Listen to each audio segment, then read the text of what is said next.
He wasn't supposed to find me here, not after 20 years, not after the mistakes that almost destroyed us both.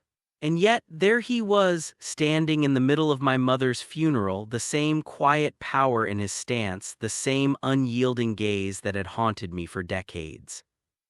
I swallowed, pretending I didn't recognize him, but he did, he always did. The sky above the cemetery had that gray, washed-out tone that made everything seem muted, as if the world itself were holding its breath. Margot Sinclair clutched her mother's leather-bound journal, the spine cracked and worn with age, as if it had absorbed every memory, every regret that had ever touched her family. She moved past the clusters of mourners, each nod, each whisper, a subtle reminder of a life she had once known and almost lost. And then she saw him, Nathaniel Gray. Billionaire, recluse, ghost of a man she had loved with all the reckless fire of youth. A man who had disappeared one Paris morning with nothing but a note, leaving her alone to navigate grief, betrayal, and the life she would have to forge herself. His presence made the air tighter, denser like a storm caged inside him, restrained but undeniable.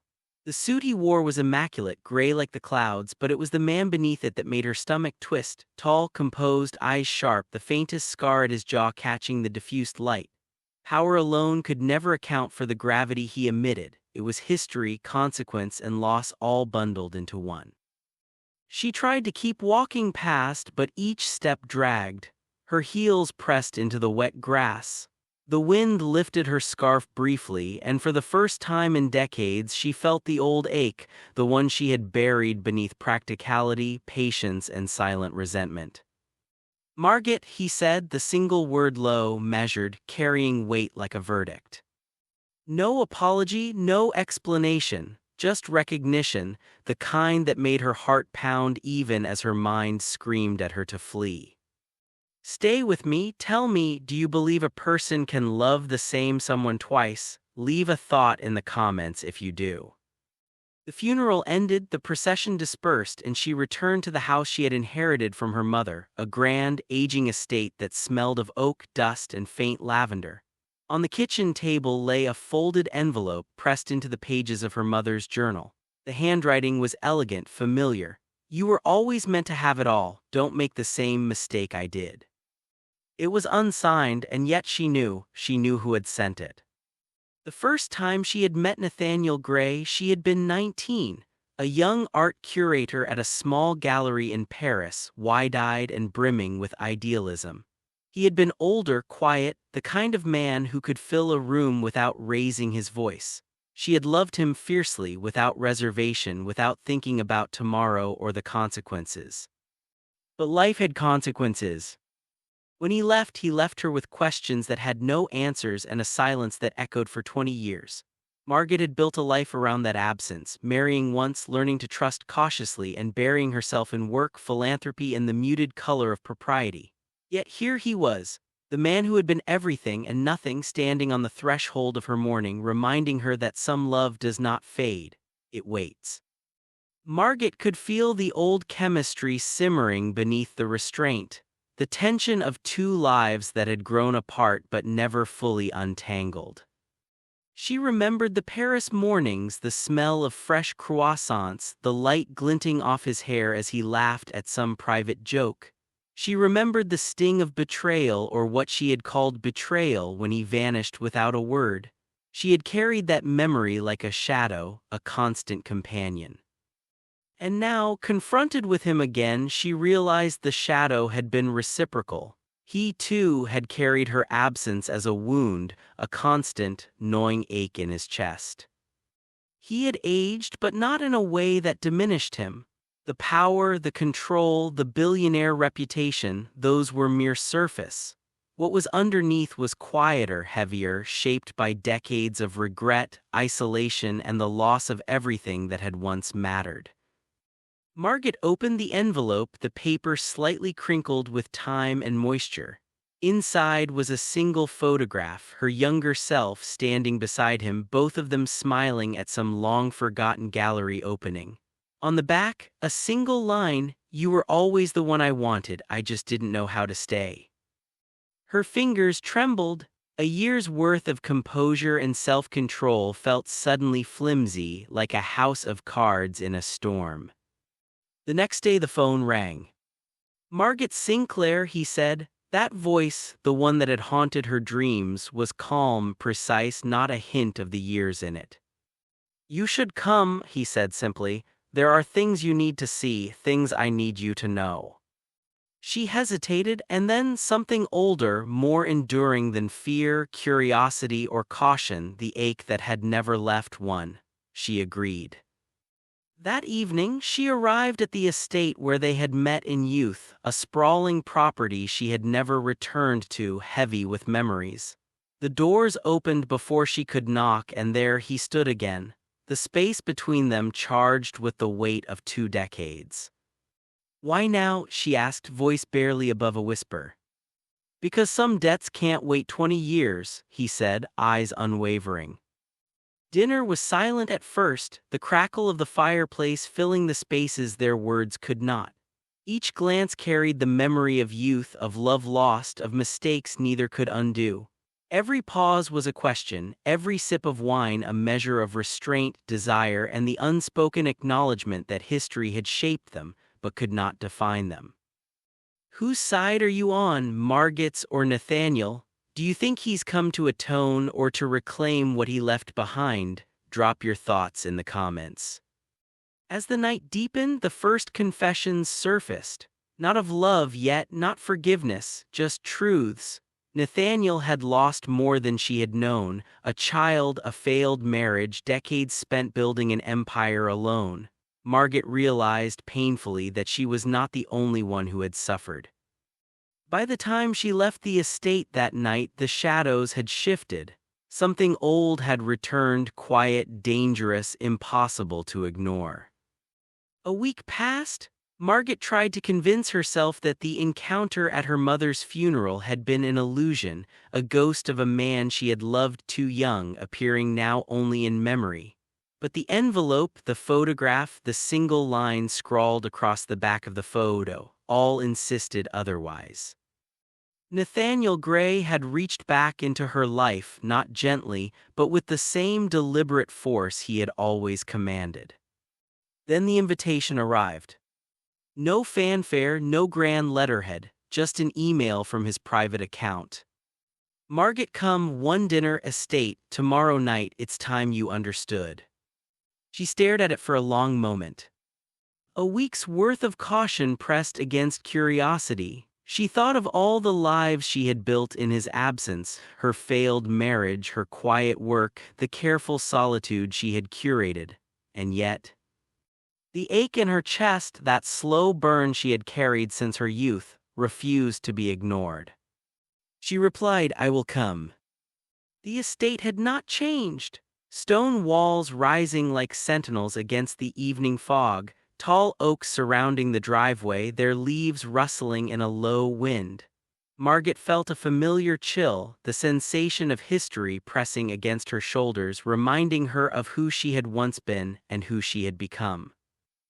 The doors opened before she could knock. Nathaniel was there, not moving toward her, not apologizing, not explaining, simply standing, the same quiet power she remembered, the same gaze that had once made her heart ache with longing. "You made it," he said, simple, neutral, and yet it carried everything: relief, regret, an unspoken apology for 20 years of absence. She wanted to speak, to demand, to scream, to cry, but instead she only nodded, letting herself be guided inside. The interior smelled of old oak, leather-bound books, faint lavender. Everything about this house reminded her of him, of their early conversations late at night over tea and canvases, of the laughter that had once felt infinite. Dinner was arranged in the small dining room. Candles flickered softly, their light painting shadows across the walls. No music, no fanfare, just the two of them and the weight of decades between every word. They spoke cautiously, not of love, not yet, of facts, of life, of the years that had passed. He told her of the losses he had suffered, the child he had lost shortly after leaving Paris, the marriage that ended under public scrutiny, the empire he had built alone, and the isolation it brought. She listened, silently letting each revelation settle in her chest. She realized painfully that she was not the only one who had carried wounds. His absence had not been cruelty, it had been an attempt to protect her from the life he could not share, from mistakes he had not known how to prevent. He paused mid-sentence, eyes dropping to the table, fingers tapping lightly against the wood. "I thought I was protecting you by leaving," he admitted, "but all I did was break us both." The confession made her stomach twist. The man she had loved had been trapped by circumstance, not desire. And yet, the weight of those years of absence, of silence, had carved deep lines into both their lives. She wanted to reach across the table to touch him, to forgive or demand more than forgiveness. But restraint, learned over decades, held her back. "Can you feel what they're holding back? If this pulls at you, share a memory of a love you couldn't reclaim or wish you could. Use one word in the comments." Dinner passed in silence more than conversation. Margot's eyes wandered to the window where the estate gardens lay shrouded in mist. Every shadow reminded her of youth, every flicker of candlelight of desire that had never died. Nathaniel spoke finally of practical matters, the estate, the legacy of her mother, the management of his own holdings. But beneath each word, each gesture, simmered an undercurrent of something unspoken: desire, recognition, the ache of absence. They lingered over brandy. She noted the faint tremor in his hand, subtle, almost imperceptible, but there. A man who had built walls of wealth and power, now revealing just slightly the cracks beneath. "Do you ever wonder," he asked quietly, "what might have been?" She did not answer immediately. She did not want to. Every answer carried consequences. Every truth threatened to undo the careful life she had built. Yet a small voice in her chest whispered, "Yes, always." He leaned back, the tension in his jaw betraying the calm facade. "I've carried this question every day for 20 years. The night stretched long, candles burned low, neither moved closer, yet the space between them was charged, electric. They were adults now, experienced, guarded, but the same chemistry, quiet and dangerous, simmered beneath every glance. After dinner, Margot retreated to her room. She sat by the window, looking out at the dark gardens. The ache of her longing had returned, sharper, tempered by wisdom and the knowledge of what could be lost. Nathaniel, in the guest wing, stared at the ceiling, fingers drumming lightly against his armrest. He could not stop thinking of her, of the years he had lost, of the life that might still exist between them if only they dared to reach for it.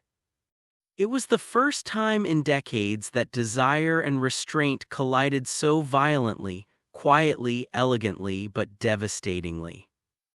Margot realized for the first time in years that the story of their love was not over, not yet, and the danger of it, the impossibility, was exactly what made it irresistible.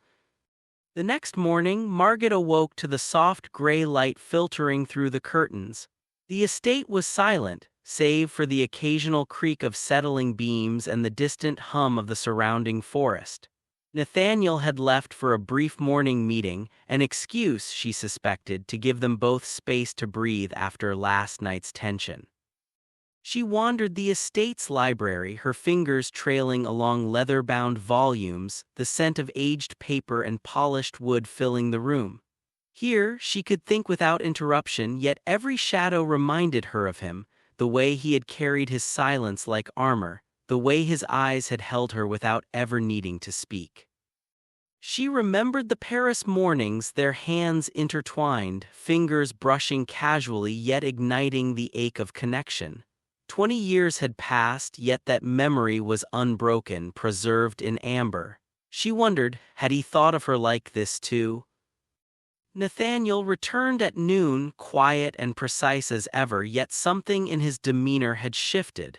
He did not approach her immediately. Instead, he lingered near the doorway, watching her, waiting for the right moment.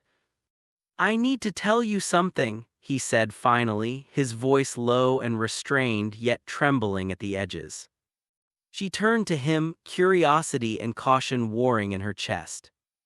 "I never stopped thinking about you," he admitted.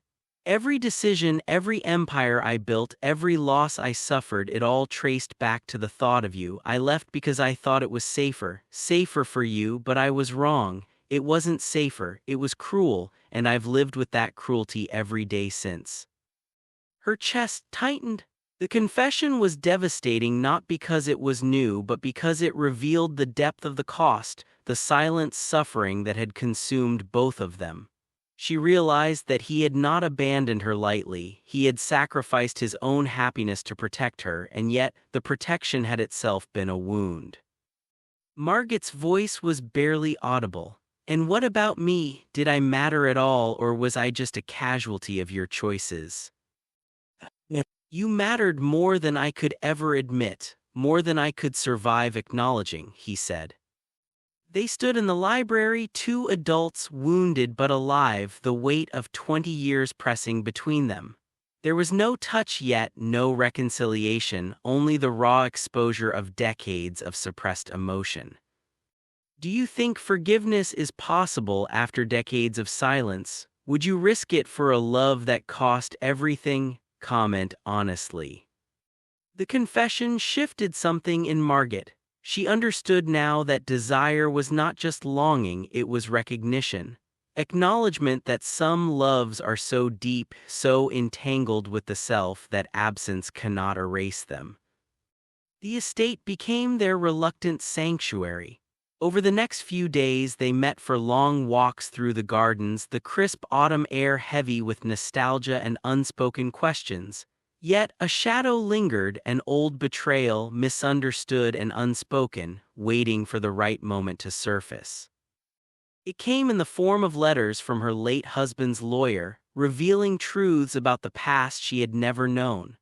Margot discovered that a critical business decision Nathaniel had made years ago, what she had interpreted as betrayal, was in fact a sacrifice on his part, intended to protect her financial independence, even at the cost of his own reputation.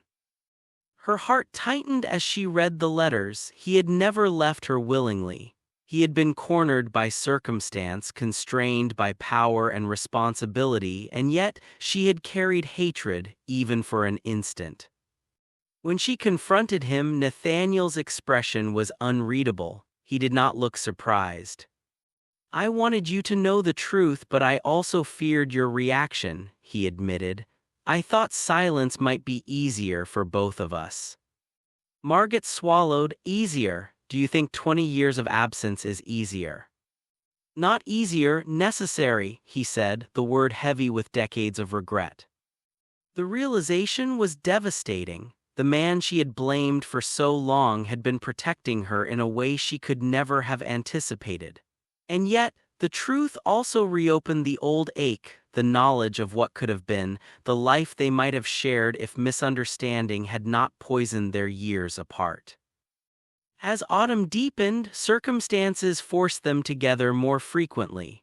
A critical corporate scandal threatened Nathaniel's empire, drawing Margot into legal and strategic meetings, press statements, and public appearances. They moved through the estate like dancers, careful of each step, each word, aware of the eyes watching them, yet unable to suppress the tension simmering beneath the surface. Their proximity was a slow-burning fuse, a touch lingering on the small of her back as he guided her to a seat, a hand brushing hers as they examined a document. Every glance carried history, desire, and restraint. "This is dangerous," she whispered one evening late at the estate office. "Yes," he said, quiet, deliberate, "and yet it feels inevitable." Margot realized that the danger was not just the scandal outside but the moral reckoning inside.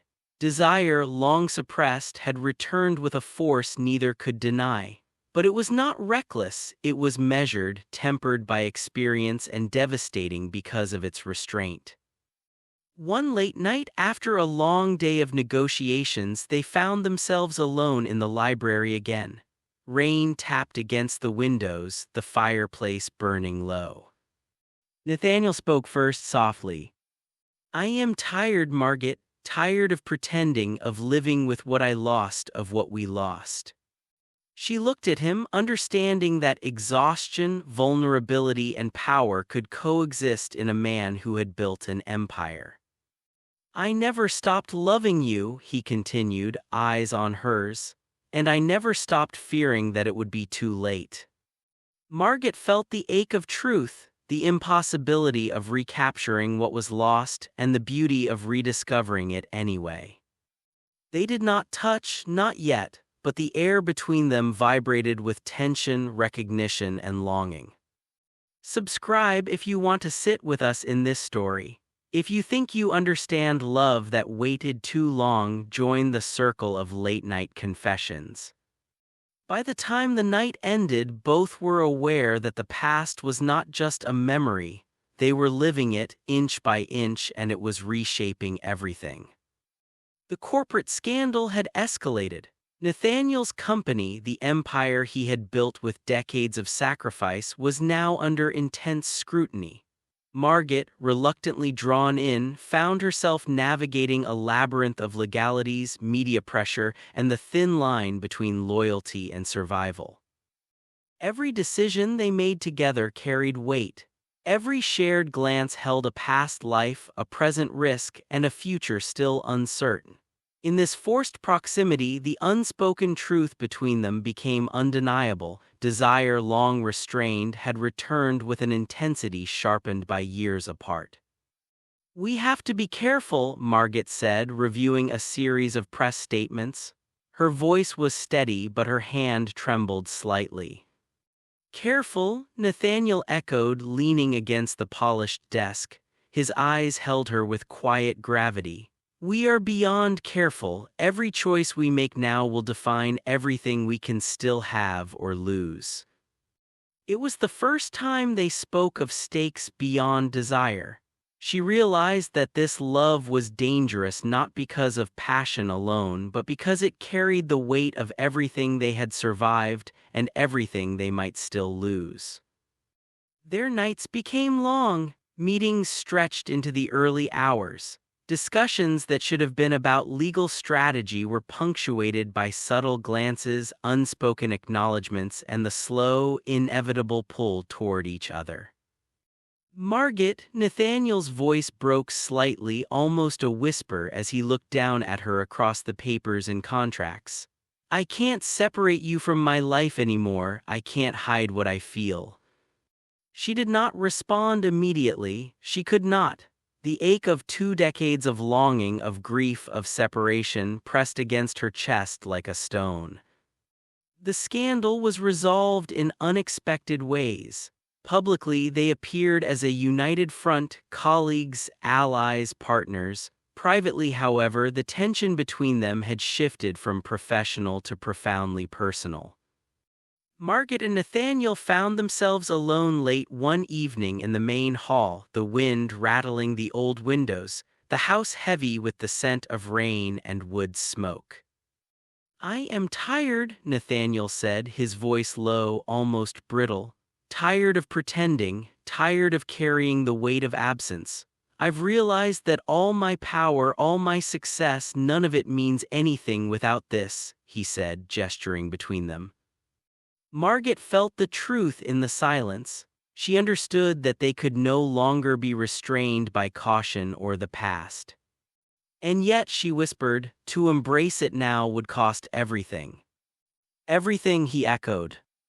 It was the paradox of their love, powerful, dangerous, inevitable, yet morally and practically fraught. The cost of reconnection was steep. But the cost of denial, of ignoring the ache of years and lost time, was higher. The following days passed in quiet, tense anticipation. They shared meals, long walks through the estate, and evenings by the fireplace, each interaction charged with history, longing, and restraint. There was no reckless passion, only a deep, consuming desire tempered by understanding, experience, and the moral reckoning that came with age. One evening, after the storm had passed and the world outside was quiet, Nathaniel finally spoke.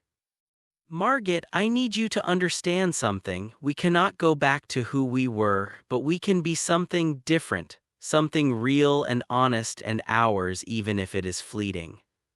She met his gaze, the weight of 20 years mirrored in his eyes. And if I say yes, she asked softly. Then we walk together, he said, and face everything, knowing what it costs, but knowing finally that we are not pretending. They stood together by the window, rain-soaked gardens stretching before them. The world outside could not touch them, yet it reminded them of the impermanence of all things.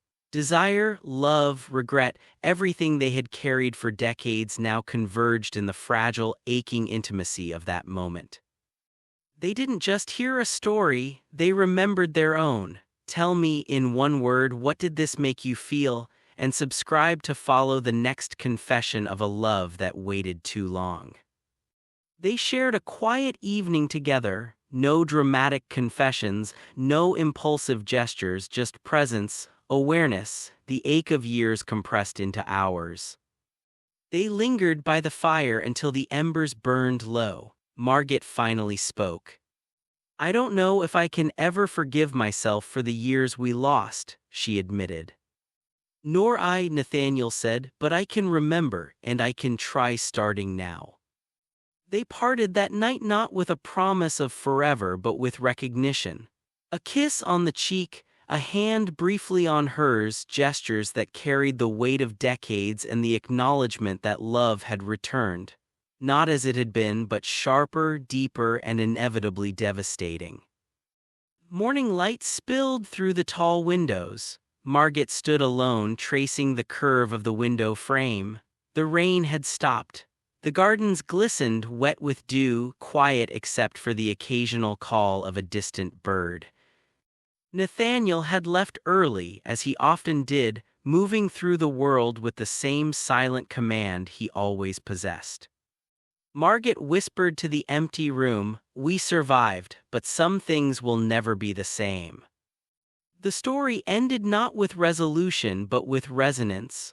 Love had returned, powerful and dangerous, tempered by restraint and experience, and the ache lingered not as suffering but as remembrance.